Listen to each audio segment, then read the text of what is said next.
Hello and welcome back to the Gamers HQ. Today I will be reviewing for the first time a modern game. About time. If you saw my video on my top 5 hopes for E3 this year, then you'll know that I had no idea what to think of Hyrule Warriors when it was first announced. But as more and more information on the game was revealed, I slowly became excited for the game's release. Going into this, I had no idea what to expect, as I've never played Dynasty Warriors, which is what the gameplay of this is based on. But having played it, I can safely say that Hyrule Warriors is incredibly fun to play, and it is a very worthy spin-off for Zelda. But possibly the best thing about this game is how different it is to other Zelda games. Anyone seen any videos from Roger Van der Weide's channel? I hope I got his name right. Anyway, he recently talked about how Nintendo and Sega are different. The structure of Nintendo's games are very calm and methodical, while Sega's are very fast, rash, and impulsive. I wanted to bring this up because Hyrule Warriors goes completely against Nintendo's way of thinking. Zelda normally has the most methodical structure in Nintendo's lineup. Most of the time, it's very slow and calm. Every item you have is specifically designed to be used with the puzzles and against certain enemies. In Hyrule Warriors, however, it's a completely different story. Pretty much every enemy can be taken out with any means. While in most Zelda games you only fight one enemy at a time, here you're fighting hundreds. And it's not about how to kill the enemy, but how fast you can do it. The combat is flashy and frantic, and half of the fun is just watching these attacks play out. I mean, look at them. Surprisingly enough, the combat actually feels quite a bit like Zelda despite being based on another series. Like other Zelda games, you'll often be dodging, blocking, and slashing at the enemy, as usual. And you can even use items in combat, though attacking now requires 2 buttons if you want to use all the combos. However, Hyrule Warriors would be a very boring game if you could only play as Link. No, for the first time ever, you can play as almost anyone in the Zelda franchise, and boy is it fun. Each character feels completely unique, and it's quite hard to pick a favourite, though mine is Midna to be honest. Once you've gotten used to one character's moveset, you can move on to another, which stops combat from going stale.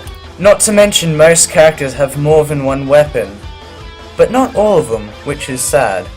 What's especially cool is that all these characters are from all over the Zelda timeline. In fact, this entire game is one huge Zelda fan service. In fact, this game is worth it for the fan service alone. There's a ton of it. During your adventures, you'll see tons of locations from previous Zelda games. What's sad is that the 2D games don't seem to get very much love though. All the locations and characters in this game are from 3D Zelda games. Maybe the developers just thought that the 3D Zelda games had more memorable locations and characters, I don't know. Though am I the only one that thinks that the new character Lana looks a lot like a character out of Final Fantasy? But yeah, the amount of characters on offer here is quite staggering. However, this game isn't exactly perfect in its structure.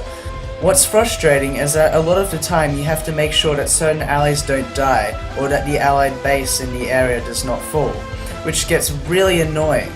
Most of the time it's not so bad unless you need to do it in the middle of a boss battle, and then the boss battle is ages from the area that you need to go, and then by the time you get there the battle is already lost, and it really gets annoying. All the multitasking and everything. Just let me face the boss, I don't care about anyone else I need to save right now. The boss fights themselves can be very annoying. Some of them just won't die. And even some enemies take forever to kill, no matter how many times I hit them. And it gets really, really frustrating and tedious. However, if you decide to grab a friend and engage in the game's excellent 2-player mode, you can take out enemies twice as easily. Not to mention that one player gets to play on the gamepad while the other plays on the TV, which means you don't have to worry about the screen splitting. And to be honest, not many Wii U games do that, which is really surprising. Graphically, the game is quite good looking, and boy do those special attacks look great. The soundtrack consists of remixed Zelda themes, though I would like a few more tracks to be on offer, to be honest. Some of the music just feels like it blends in too much, and I wish there was more than 2 boss themes in the whole game, to be honest. I'm not saying it's bad, I mean it's really good, but it can get a little bit repetitive at times. Even the locations themselves get very repetitive, as in the game's story mode and in its adventure mode, you often find yourself revisiting the same locations. In fact, the adventure mode is all about revisiting the same locations that you've already been to, as well as the enemies and bosses, which makes you get tired of all of them pretty quickly. In the adventure mode, you'll go to different squares on the original Legend of Zelda map in order to clear certain challenges. You'll want to do this so you can unlock all the characters and weapons in the game, but after a while things might get too familiar.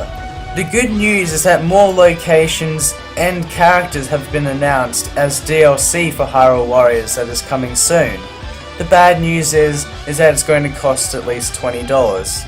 I mean, come on, I paid $80 for this game, do I really have to pay another $20 to see more? On the bright side, we might finally get Skull Kid as a character. He was the only one I was incredibly surprised to see not in the lineup. But if I see Tingle as the Majora's Mask character, I will break something. Anyway, it's about time I wrap this review up. If you feel like you need a break from the classic Zelda formula, then you need to play this. It's so different to any Zelda game out there that it ends up being just as good as any. Zelda spin-offs may be as rare as anything, but if they're this good, then we need more, lots more. Aside from its brilliant combat that's a blast to play through, it's the ultimate tribute to any Zelda fan. If you're a Zelda fan, then this is just as essential as any other Zelda game. It may not be perfect, but boy, is it fun to play. Well, that's pretty much it. Geez, I was only hoping for this to be a short review, but I guess it got a little out of hand. I hope you enjoyed this review, and if you did, don't forget to leave a comment or a like, and make sure to subscribe for more reviews. Considering how good this is, I hope we get more Zelda spin-offs in the future. Hopefully just as good as this one. But for now, this is the Gamers HQ signing off. See you next time.